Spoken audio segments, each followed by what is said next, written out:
Segundo a OMS, saúde é um estado de completo bem-estar físico, mental e social, e não somente a ausência de enfermidades. Os quadros do programa Vida Plena proporcionam informações e reflexões que lhe darão bem-estar global. Está começando o programa Vida Plena. Apresentação: Ivanise Diel e Augusto Ablin.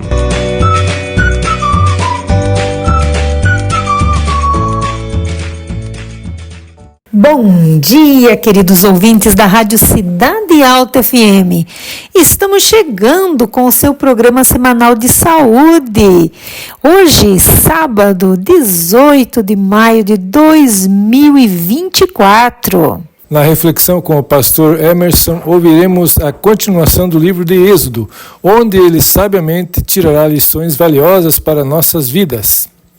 No quadro das curiosidades, Lily Bold falará sobre os alimentos que são bons para o estômago.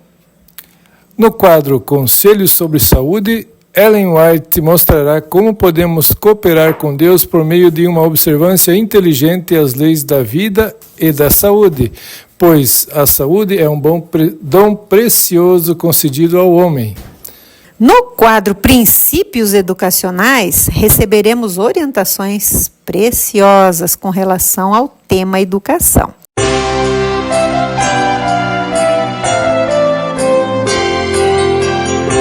A reflexão da semana com o pastor Emerson Garcia Metzger.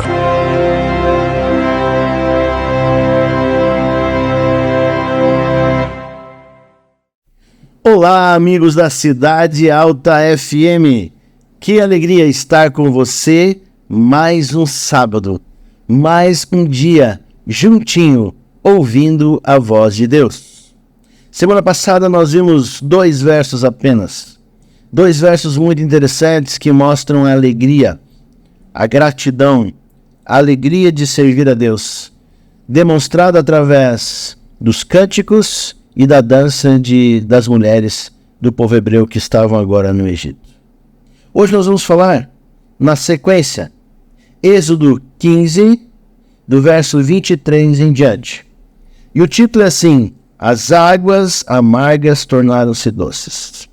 Verso 23 de Êxodo 15. Então chegaram a Mara, mas não puderam beber as águas de Mara, porque eram amargas. Por isso chamou-se o seu nome Mara. O povo murmurou contra Moisés, dizendo: Que havemos de beber? E ele clamou ao Senhor, e o Senhor mostrou-lhe um lenho, uma madeira, que lançou nas águas, e as águas se tornaram doces. Ali lhes deu estatutos e uma ordenação, e ali os provou. E disse: Se ouvires atento a voz do Senhor teu Deus, e fizeres obras que é reto diante dos seus olhos, e inclinares os teus ouvidos aos seus mandamentos, e guardares todos os seus estatutos, nenhuma das enfermidades porei sobre ti que pus sobre o povo do Egito, porque eu sou o Senhor que te sara. Então vieram a Elim, e havia ali 12 fontes de água, e 70 palmeiras, e ali se acamparam junto das águas. Ah, que coisa boa! Imagine você andando pelo deserto ali já há alguns anos, alguns dias. E agora chega a um local e a fonte desta água ela é amarga. A fonte da água sendo amarga, quando você... Não sei se você já experimentou uma água amarga. Nos litorais, às vezes você faz um poço, mas a água não vem doce. A água vem meio salobra, meio amarga. E eu acho que era mais ou menos essa situação aqui. Uma água meio salgada, complicado, ela não mata a tua sede. E agora o povo reclama, para variar, o povo sempre reclama. E talvez você seja um desses que está sempre reclamando. Tome cuidado. E agora, quando Moisés conversa com Deus, agora Deus ali dá uma explicação muito interessante. E pede ao próprio Moisés que pegue ali um pedaço de madeira, um lenho, e coloque na água. E a água agora se torna doce novamente. Não é uma água doce, né? Mas sim uma água palatável, uma água gostosa. Interessante que Deus permitiu que isso acontecesse, para que eles pudessem refletir. E Deus deixa muitas coisas acontecer na tua vida e na minha vida, que é para você poder refletir um pouquinho sobre as coisas que você tem feito, sobre se realmente aquilo que você tem feito tem sido algo bom ou apenas bom para você? Bom para Deus e para os outros ou apenas satisfatório para você? E é interessante que nesta vida que vivemos, as coisas que nos satisfazem muitas vezes são coisas erradas. Porque nós nascemos em pecado, vivemos em pecado, infelizmente, e as coisas que são do pecado muitas vezes nos agradam. E é por isso que temos que fazer força e lutarmos contra essa situação. Por isso, ser cristão demanda esforço, demanda dedicação, demanda também a certeza de estar fazendo algo que é certo e que agrada a Deus e também não prejudica ninguém. As coisas que agradam a Deus, pode ter certeza, elas não prejudicam ninguém.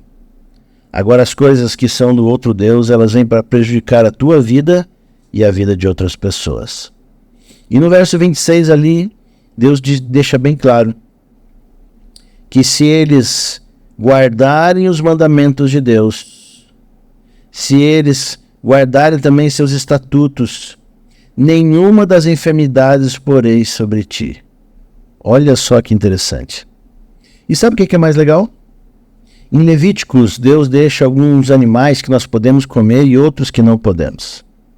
Mas muitas pessoas fazem outras doutrinas em cima desta alimentação. E ali está bem claro. Por que Deus não permitiu alguns animais? Você não crê que Deus, Ele é o Criador do universo? Se Deus está dizendo que você não pode comer o porco, o avestruz, o cavalo e outros animais, por que você vai comer? Sabe o que acontece? Nós somos teimosos. Nós queremos fazer a nossa vontade. E se Deus falou para a gente não comer, não é por charme. É porque Ele é o Criador. Ele sabe que esses animais, tudo que comem, a sujeira, os vermes, os vírus, as bactérias vão toda para a carne. E aí você vai comer. Presta atenção, seja inteligente. Se o Criador do universo está dizendo que não é para você comer, por que você vai comer? Olha só, Ele que criou os animaizinhos, Ele sabe. É muito interessante essa situação. Nós gostamos de desafiar a Deus. E aqui também Deus fala a questão dos mandamentos. São 10 mandamentos. Os 10 mandamentos são o mínimo das coisas que eu posso fazer para ser reconhecido como povo de Deus. Então aqueles que não guardam os mandamentos são pessoas que não são reconhecidas como cristãs. Por isso que é muito importante hoje você chegar na tua casa e abrir Êxodo 20. Vá lá em Êxodo 20 e veja todos os mandamentos de Deus. Ali está bem claro. E se você quer fazer parte do povo de Deus, é ali que você se encaixa. Quando eu me encaixo nos mandamentos de Deus, eu sou considerado um cristão, porque eu estou fazendo as coisas conforme Deus está me pedindo. E sabe o que é interessante? Quando a gente come direitinho, muitas doenças são evitadas. Aqueles que comem tudo que querem, tudo que vem, e hoje em dia nós temos vários venenos na nossa alimentação. O açúcar é um dos maiores venenos que você pode dar para a sua família. Não compre açúcar para alimentação de forma alguma. Não faça essa loucura na sua casa. E o açúcar está em vários lugares, né? No sorvete, no chocolate e em muitos outros lugares. É por isso que nós temos que evitar. As pessoas que não evitam o açúcar, elas vão ser diabéticas com certeza. E o açúcar também alimenta as células do câncer. Então você precisa fugir do açúcar. O excesso de sal também vai ter problemas nos teus rins, a pressão vai aumentar, então cuidado com o sal. A farinha branca, ela cada vez está ficando com mais problemas. Essa mutação genética que foi feita através dos homens, das sementes do trigo, do milho, da soja e de outros, a gente vai começar a colher os resultados agora. E a gente já está colhendo. São muitas doenças. Alzheimer, Parkinson, e aí vai. A gente, quando faz a vontade de Deus, a gente é protegido só apenas por fazer o que é correto. Não é Deus que fica ali protegendo e tirando, não. Quando Deus fala para a gente o que nós temos que fazer e nós fazemos, as bênçãos já estão contidas no ato de fazer o que é correto. É ali que você já ganha as suas bênçãos. Por isso, leia Êxodo 20 hoje. Você precisa se encontrar nos 10 mandamentos e entender que este é o mínimo das coisas que você precisa fazer para você encontrar o reino dos céus. Busque a palavra, pratique a palavra e pode ficar tranquilo que Jesus vai voltar e vai te levar para morar a eternidade com Ele. Mas você precisa se preparar, você precisa fazer alguma coisa, você precisa mudar alguns pontos da tua vida e isso faz que você demonstre ao universo que você ama a Deus e que você quer fazer parte do reino de Deus. Um abraço, Deus te abençoe e até a semana que vem. Você está ouvindo Programa Vida Plena.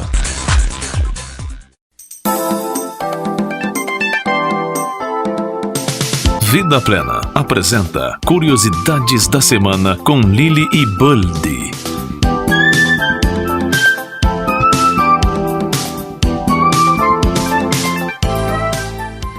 Bom dia, tudo bem com vocês?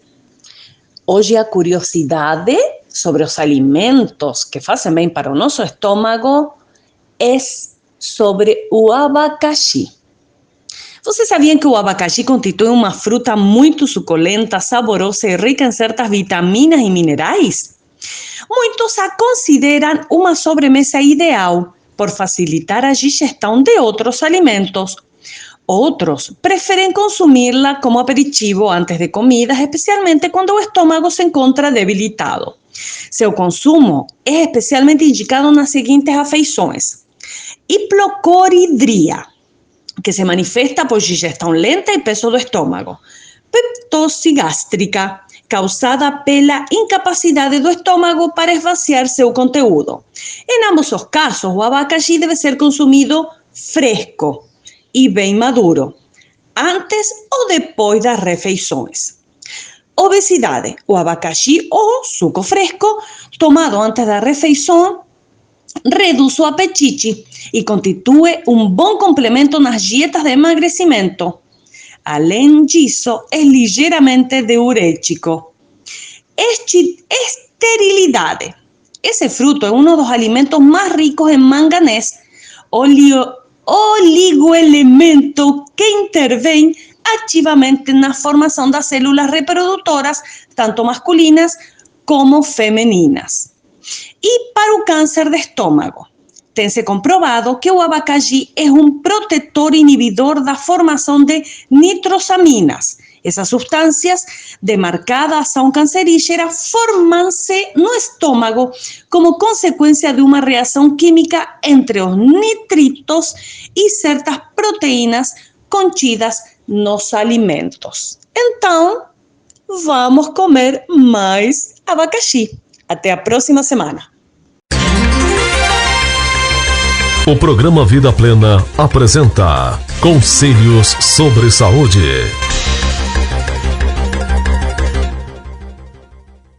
A abstinência de alimentos cárneos. Ade o povo que se está preparando para tornar-se santo, puro e enobrecido, a fim de poder ser introduzido na sociedade dos anjos celestes, continuar a tirar a vida das criaturas de Deus e viver de sua carne, deliciando-se com ela como uma iguaria? Do que o Senhor me tem mostrado, esta ordem de coisas se há de mudar e o povo peculiar de Deus exercerá temperança em tudo. A possibilidade de adquirir moléstias é 10 vezes aumentada pelo uso da carne. As faculdades intelectuais, morais e físicas são prejudicadas pelo uso habitual de alimentos cárneos. Esse uso desarranja o organismo, obscurece o intelecto e embota as sensibilidades morais.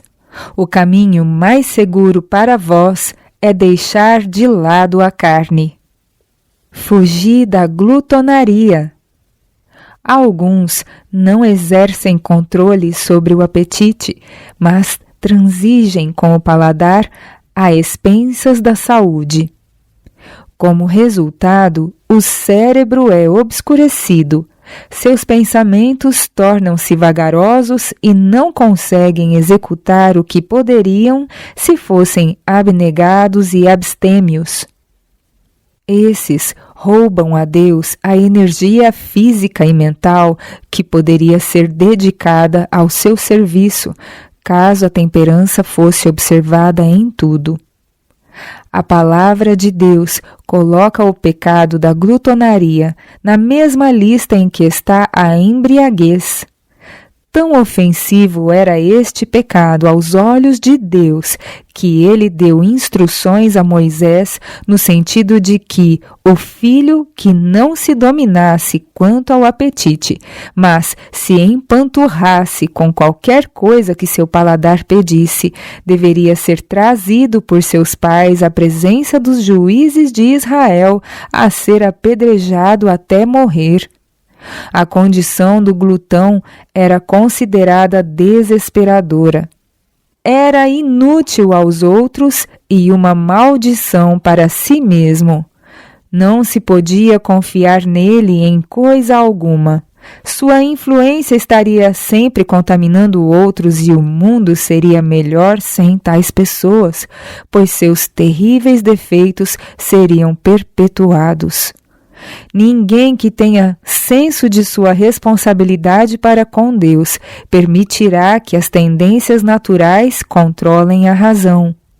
Os que isto fazem não são cristãos, quem quer que sejam eles, e por mais exaltada que seja a sua profissão. A recomendação de Cristo é: sede vós, pois, perfeitos, como é perfeito o vosso Pai que está nos céus. Mostra-nos ele aqui que podemos ser tão perfeitos em nossa esfera de ação como Deus o é na sua. Lições da experiência de João Batista. Durante anos, tem o Senhor estado a chamar a atenção de seu povo para a reforma da saúde. Este é um dos grandes ramos da obra da preparação para a vinda do Filho do Homem. João Batista surgiu no espírito e poder de Elias para preparar o caminho do Senhor e converter as pessoas à prudência dos justos. Era ele um representante daqueles que estariam vivendo nos últimos dias, aos quais Deus confiara sagradas verdades para serem apresentadas perante o povo, a fim de preparar o caminho para o segundo aparecimento de Cristo. João era um reformador.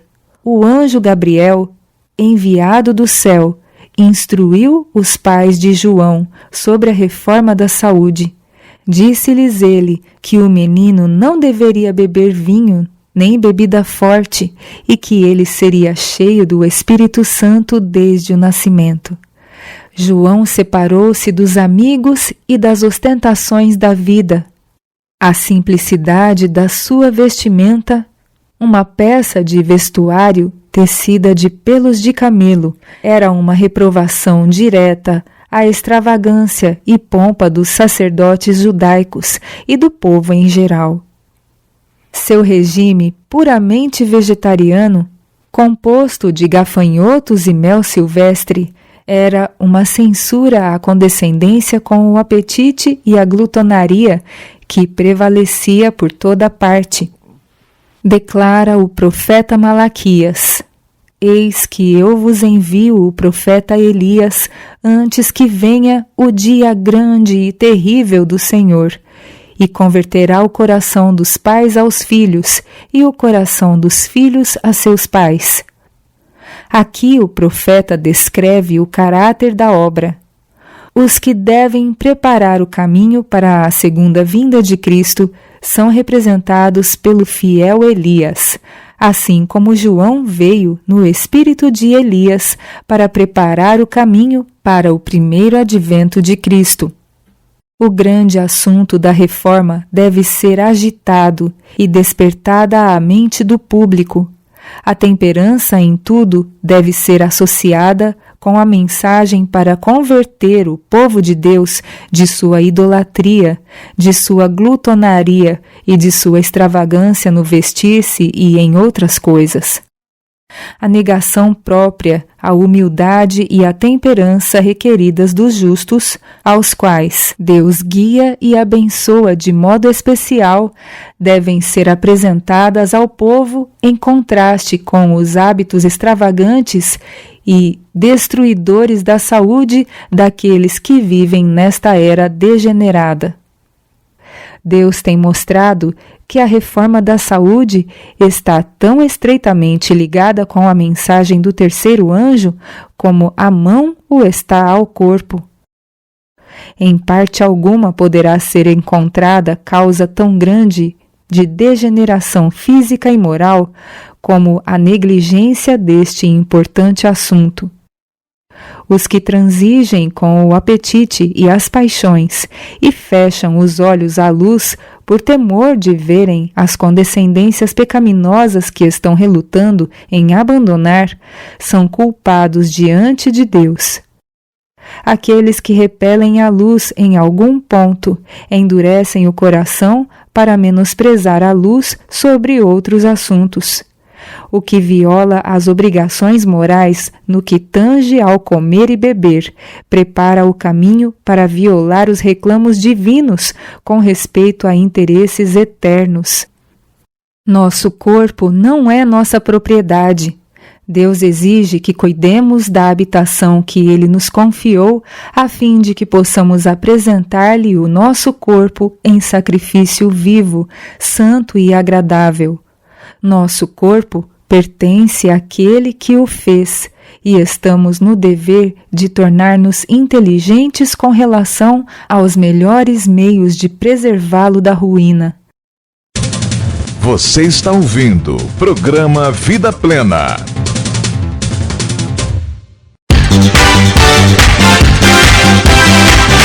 E agora, no programa Vida Plena, Princípios Educacionais.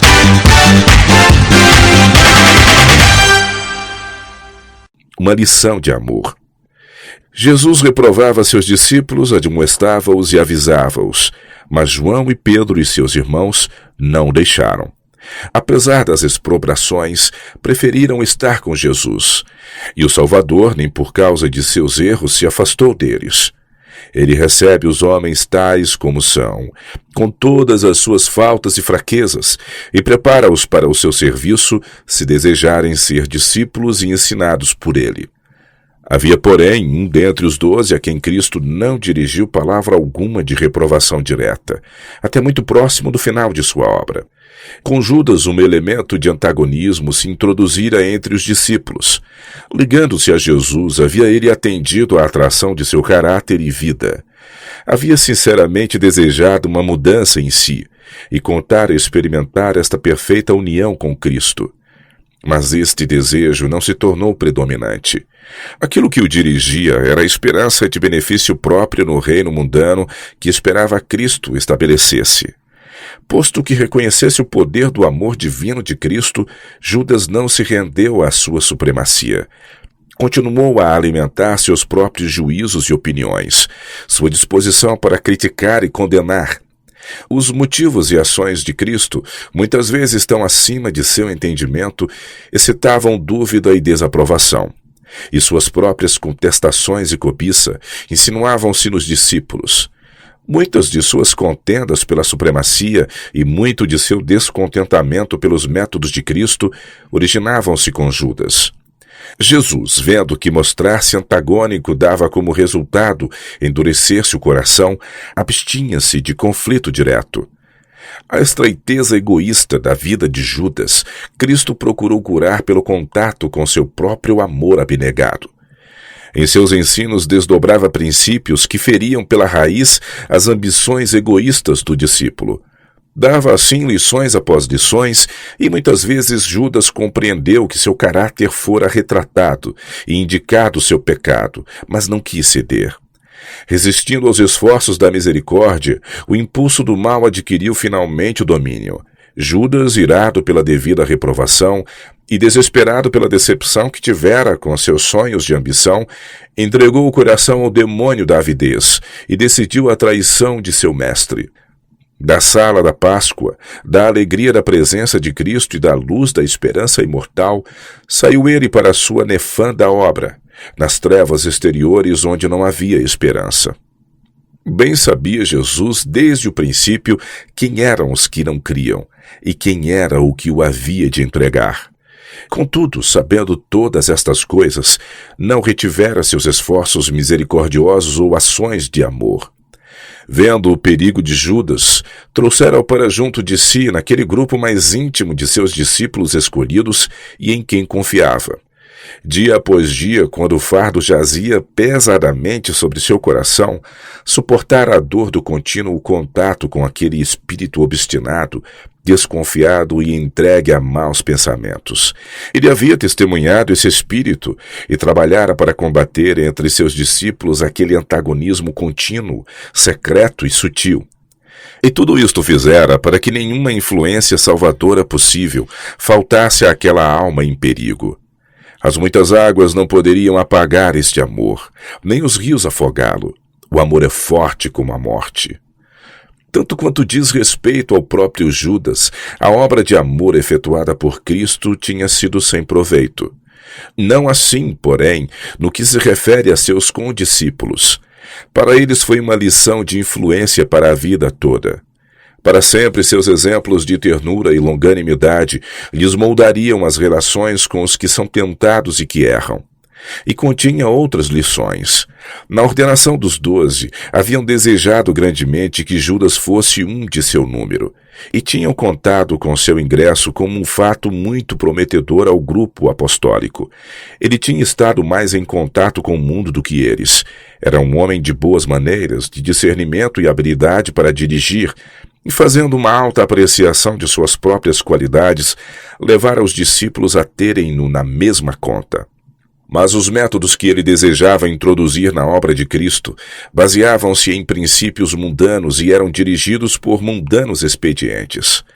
Esperavam adquirir o reconhecimento e honra mundanos pela obtenção do reino deste mundo. A atuação destes desejos na vida de Judas auxiliou os discípulos a compreenderem um antagonismo entre o princípio do engrandecimento próprio e o da humildade e a abnegação de Cristo, princípio este do reino espiritual. No destino de Judas viram eles o fim a que propende o servir a si próprio. Para com estes discípulos, a missão de Cristo finalmente cumpriu seu objetivo. Pouco a pouco, seu exemplo e lições de abnegação lhes modelaram o caráter. Sua morte lhes destruiu a esperança de grandeza mundana. A queda de Pedro, a apostasia de Judas e a própria falta deles ao abandonarem a Cristo em sua angústia e perigo acabou com sua presunção. Viram a sua própria fraqueza, viram algo da grandeza da obra a eles confiada, sentiram a necessidade de serem guiados a cada passo por seu mestre. Souberam que sua presença pessoal não mais seria com eles e reconheceram como nunca dantes o valor das oportunidades que tinham tido de andar e falar com o enviado de Deus. Não haviam apreciado ou compreendido muitas das suas lições quando foram dadas. Agora desejavam lembrá-las e de novo ouvir suas palavras. Com que alegria relembravam sua afirmação. Você ouviu o programa Vida Plena. Volte a nos ouvir no próximo sábado, aqui na Cidade Alta FM.